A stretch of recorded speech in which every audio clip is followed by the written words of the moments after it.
Bienvenue sur Thérapeute Kids, le podcast réservé aux thérapeutes qui veulent accompagner les enfants d'aujourd'hui à devenir des adultes heureux et responsables demain. Si tu ne me connais pas encore, je suis Isabelle Ablin, la fondatrice de Kiddy Mind, une communauté et une plateforme en ligne dédiée aux professionnels de l'enfance, qu'ils soient débutants ou plus avancés dans leur pratique.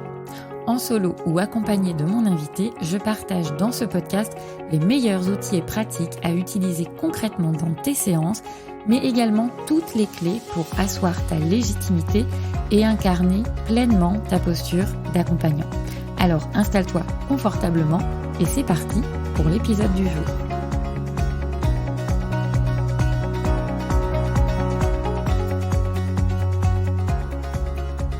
Avant de commencer aujourd'hui, j'aimerais vous remercier pour les messages que vous laissez en commentaire sur Apple Podcast et j'ai décidé de vous mettre régulièrement à l'honneur en partageant un de vos commentaires.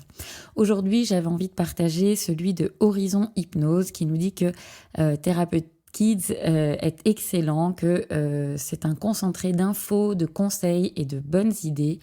Pour nous les thérapeutes, absolument génial. Merci beaucoup Horizon Hypnose. Vous pouvez vous aussi contribuer à faire connaître Thérapeute Kids en allant le noter sur Apple Podcast ou sur Spotify. Sur Apple Podcast, c'est très facile. Vous allez tout en bas à la fin de la liste des épisodes et vous pourrez mettre 5 étoiles et même laisser un commentaire comme celui que nous a laissé Horizon Hypnose. C'est vraiment un super carburant pour moi et ça me motive à créer du contenu chaque semaine gratuitement. Alors il y a quelques temps, je vous avais demandé si vous aviez des sujets que vous aimeriez que j'aborde ici dans le podcast. Et aujourd'hui, je réponds à Nicole qui me demande comment aborder la peur du changement qui lui provoque des tics avec ses yeux. C'est un enfant de 6 ans. J'ai utilisé le dessin en 3 phases à ma dernière séance et à la première, la maison de ses rêves en utilisant les images d'émotion. Il revient dans un mois. Que puis-je faire de différent ? Déjà, merci beaucoup Nicole pour cette question qui va aider plein de collègues, j'en suis sûre. Alors, la première chose, c'est que moi, quand je lis cette question-là, j'ai l'impression, peut-être que je me trompe, mais en tout cas, j'ai l'impression qu'il y a un petit peu un empilement de techniques différentes, séance après séance. Quand elle nous dit « j'ai utilisé le dessin en 3 phases à ma dernière séance » et à la première, j'ai utilisé la maison des rêves en utilisant les images d'émotion. Alors, concrètement, encore une fois, quand on est trop axé sur la technique, je ne suis pas sûre que ce soit le meilleur chemin à prendre. J'ai presque envie de dire que la technique qu'on va utiliser, le protocole qu'on va utiliser, on s'en fiche un peu. L'idée, c'est plutôt de revenir d'abord sur le problème. Là, Nicole nous parle de cette peur du changement. C'est-à-dire, moi, j'aurais tendance à questionner le contexte. Quel type de changement ? C'est quoi ces changements ? C'est quoi les changements qui finalement provoquent de la peur ? Depuis quand ça arrive ? Est-ce que c'est tout le temps ? C'est vraiment important d'aller questionner de manière assez précise cette peur du changement qui provoque des tics avec les yeux. Qui est-ce qui dit ça ? Est-ce que c'est l'enfant ? Et si c'est lui, qu'est-ce qui lui fait dire ça ? Que c'est lié à une peur du changement ? Est-ce que c'est le parent qui dit ça ? Et même question, qu'est-ce qui lui fait dire ça ? Comment il l'observe ? Quels sont les signes qui lui permettent de relier les tics avec les yeux avec cette peur du changement ? C'est vraiment important de recontextualiser tout ça. En fait, ce truc autour de la peur du changement, c'est quand même beaucoup trop vaste comme question. Et il y a peu de risques que ce soit tous les changements qui provoquent ça. Et donc, c'est important de venir essayer d'identifier le point commun qui provoque ces tics. On ne parle pas de technique là. Et attention, parce que c'est un biais dans lequel on tombe très souvent. Les parents viennent chercher de l'hypnose. Du coup, je fais de l'hypnose. Oui. Ok, mais faire de l'hypnose, c'est pas une fin en soi. Et à vouloir se précipiter à faire de l'hypnose, finalement, on passe à côté de l'accompagnement. Je sais que je rabâche un peu, mais c'est vraiment essentiel. Donc, quand on a identifié tout ça, quand on a pris suffisamment d'infos, la question c'est comment est-ce que l'enfant va se rendre compte que ça commence à changer ? Concrètement, dans son quotidien, qu'est-ce qui va lui permettre de se rendre compte que ça commence à changer, pour amener quelque chose de plus concret qu'il va pouvoir vraiment réaliser dans son quotidien. Parce que sinon, on navigue à vue.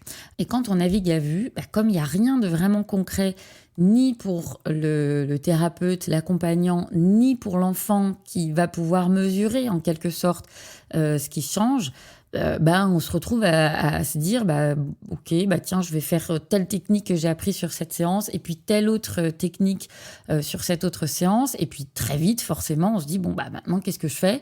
Je vous renvoie d'ailleurs vers l'épisode 3 où j'explique que faire après 3 séances, parce que ce type de question c'est vraiment quelque chose qui revient très régulièrement. J'ai épuisé un petit peu tout ce que je pouvais proposer, tout ce que je pouvais faire, et puis du coup je sais plus quoi proposer. Et puis il y a une autre dimension dans la question que nous pose Nicole, c'est cette peur du changement qui provoquerait un tic avec les yeux. Qui est-ce qui a fait le lien de cause à effet finalement? C'est toujours important de venir prendre du recul sur ce que vous amènent les parents et ou ce que vous amène l'enfant, de façon à se dire ok, c'est quoi le problème en fait? Quel est le problème? Qui dit ça? Comment ça a été posé? Est-ce qu'il y a un lien qui est fait? Là, on voit qu'il y a un lien qui, a priori, a été fait. Et c'est important de demander qui est-ce qui fait ce lien entre il y a une peur du changement et elle provoquerait un tic avec les yeux. Est-ce qu'il peut y avoir des bénéfices secondaires éventuels pour cet enfant à adopter ce type de comportement? Bien sûr, de manière inconsciente. Et puis, en quoi c'est un problème? Pour qui? Voilà, ça, c'est vraiment des questions qui sont à garder en tête et à reposer régulièrement. C'est pas parce que on a posé la question une fois sur une première séance ou à un moment donné dans l'accompagnement qu'on peut pas la reposer. Au contraire, parce que souvent il y a des prises de conscience qui vont se faire au fil de l'accompagnement, et donc c'est important de venir reposer la question. Mais en quoi c'est un problème et pour qui c'est un problème et à quel moment c'est un problème? Toutes ces informations, bien sûr, elles peuvent être glanées au fil de l'accompagnement, au fil des séances, parce que parfois, il y a des éléments qu'on n'a pas au début et qui vont pouvoir émerger. C'est comme si on avait un oignon et on enlève des couches au fur et à mesure de l'accompagnement. Et parfois, il y a des questions qu'on va poser en début d'accompagnement auxquelles il n'y aura pas de réponse, mais qui vont pouvoir commencer à trouver un début de réponse au fil du temps. Parfois même, ces différentes questions, elles vont amener quelque chose de plutôt introspectif chez les parents, chez l'enfant. Et ça permet qu'il y ait des prises de conscience et des choses qui vont pouvoir bouger. Et ça renvoie à cette idée de toujours proposer à l'enfant, de lui dire tiens, comment tu vas te rendre compte après cette séance-là? Qu'est-ce qui serait chouette pour toi? S'il y avait déjà un premier début de changement, comment tu t'en apercevrais? Encore une fois, parce que ça va ramener du concret et pas du oui, ok, la séance était chouette, je sens qu'il y a des choses qui bougent, mais je sais pas trop quoi. Donc c'est vraiment important de jalonner ce changement. Comment est-ce qu'on va s'en rendre compte? Et puis sous quel délai l'enfant pense que c'est possible de changer? Ça donne aussi de l'info sur les croyances des uns et des autres. C'est une question que vous pouvez poser aussi aux parents. Je me souviens d'un petit garçon que j'accompagnais pour une problématique d'énurésie et à qui j'avais dit, mais d'après toi, à partir de quand, de combien de temps tu penses que tu as besoin pour changer? Ou je sais plus comment je lui avais posé la question. Quand est-ce que tu penses que ça sera possible pour toi? Et il m'avait dit, pas avant mes 8 ans. Donc c'était 1 an ou 1 an et demi après que je le reçoive. Il devait avoir 6 ans et demi, 7 ans. Et donc c'est hyper important d'avoir ce genre d'infos parce que ça donne une croyance sur tiens, mais pourquoi pas avant tes 8 ans? Et il se trouve qu'il y avait quelque chose dans l'histoire familiale, le papa qui lui-même faisait de l'énurésie et qui n'avait pas réussi à dépasser ça avant ses 8 ans. Et donc il y avait quelque chose qui s'était ancré comme ça dans l'histoire familiale. Donc ça, c'est vrai que si on n'a pas l'info, on ne peut pas venir travailler sur ce type de croyances. Et il y a fort à parier qu'on se retrouve à accompagner et à déployer tout ce qu'on sait faire et que pour autant, ça bouge pas forcément. Si on n'est pas venu travailler sur la croyance qui tient tout le reste, c'est compliqué. On va pouvoir travailler en dessous, mais il y aura toujours quelque chose au-dessus du reste qui va bloquer. Et parfois, tant qu'on n'est pas venu désamorcer cette métacroyance, on va avoir du mal à avancer. Et puis la technique, ce qu'on va proposer comme technique d'hypnose, mais ça marche aussi avec d'autres outils, hein, c'est vraiment se redire qu'elle est là pour être au service de l'accompagnement. Quand on identifie justement une croyance, une résistance, l'hypnose, par exemple, va pouvoir être utilisée comme une métaphore de cette croyance-là, comme une métaphore de cette résistance qui est là, comme quelque chose qui est coincé, qui est inaccessible au conscient. Et là, forcément, des outils comme l'hypnose, c'est super pertinent parce que on va pouvoir passer par le corps, par cet état hypnotique qui va permettre de venir désamorcer ce qui ne permet pas que le changement soit possible encore aujourd'hui parce qu'il y a un truc qui est installé et qui n'est pas encore accessible consciemment pour l'enfant. En tout cas, on voit bien que la technique arrive là davantage comme un soutien à l'exploration de ce qui se passe pour l'enfant et pas comme une fin en soi. Et c'est là que c'est génial aussi de questionner l'enfant ou l'adolescent sur ses propres représentations du problème, sur ce qui se passe pour lui, afin de lui proposer quelque chose qui soit vraiment adapté à lui. C'est toujours beaucoup plus efficace de partir des représentations de l'enfant plutôt que de venir plaquer ses propres métaphores. Alors bien sûr, quand on va travailler en hypnose, si vous utilisez la lévitation de main par exemple pour démarrer l'induction, faire en sorte d'accompagner l'enfant dans un état de transe, vous allez alors, soit utiliser des techniques que vous savez faire et accompagner l'enfant, bien sûr, toujours en étant très centré sur lui, en étant très fin dans l'observation. Typiquement, hein, créer une lévitation de main sur une main qui est extrêmement lourde au départ, il y a tout un accompagnement à faire de façon à déjà amener de la légèreté ou changer de technique si on voit qu'on ne va pas céder et si on voit que la lévitation n'est pas forcément le truc le plus approprié à faire à ce moment-là. Mais on peut aussi tout à fait partir dans un jeu de questionnement avec l'enfant pour lui demander, lui, de quoi il aurait besoin pour qu'il y ait de la légèreté dans son corps et puis amener beaucoup de suggestions, venir travailler avec ses propres représentations et accompagner vraiment avec l'idée que de toute façon, ce phénomène hypnotique-là, il va avoir lieu.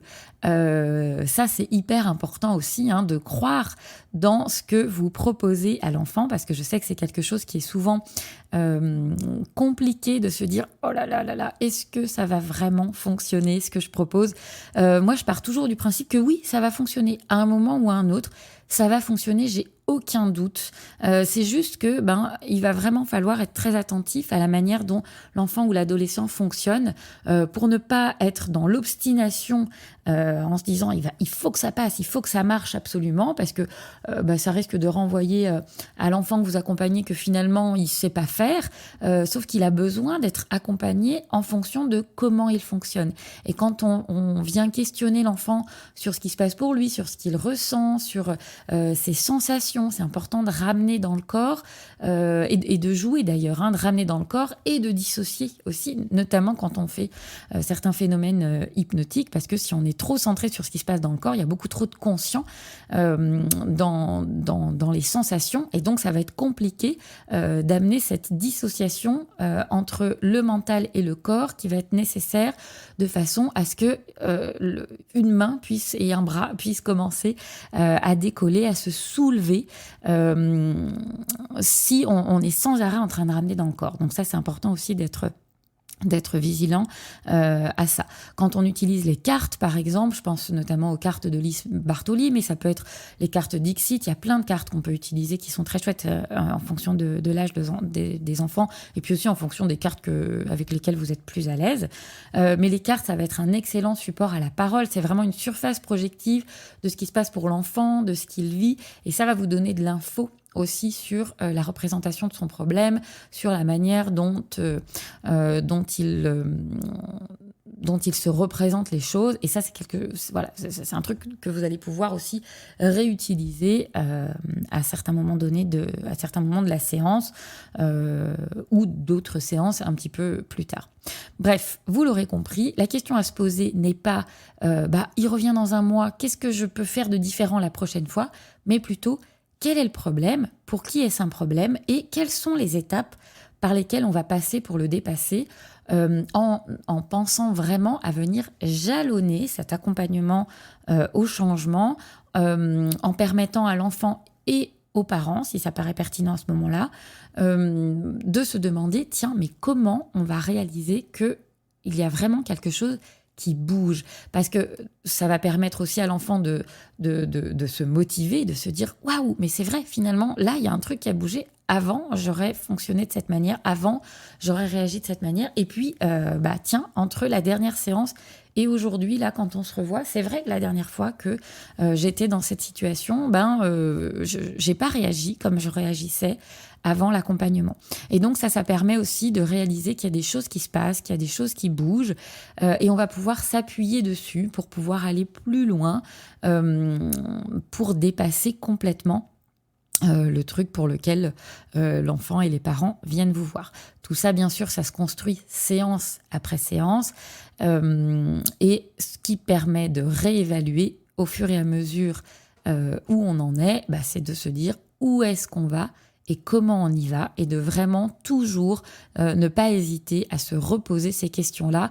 C'est un petit peu comme si on repartait à chaque nouvelle séance. En tout cas, moi, je le vis comme ça. À chaque nouvelle séance, c'est comme si je repartais du début, mais de là où on est l'enfant aujourd'hui. Parce que je pars du principe qu'entre la séance précédente et la nouvelle, l'enfant, de toute façon, a bougé. Peut-être que ça n'a pas forcément bougé au niveau du changement en lui-même, de la raison pour laquelle l'enfant vient vous voir, mais il s'est passé un certain nombre de jours, 15 jours, 3 semaines, un mois, peu importe. Et donc, forcément, l'enfant a vécu des choses, a traversé des trucs, et il y a des choses qui sont différentes et qui sont à questionner. Allez, je m'arrête là pour aujourd'hui et je vous dis à très vite pour le prochain épisode. Tu as aimé ce contenu ? A priori, oui, puisque tu es encore là et vraiment, je te remercie infiniment.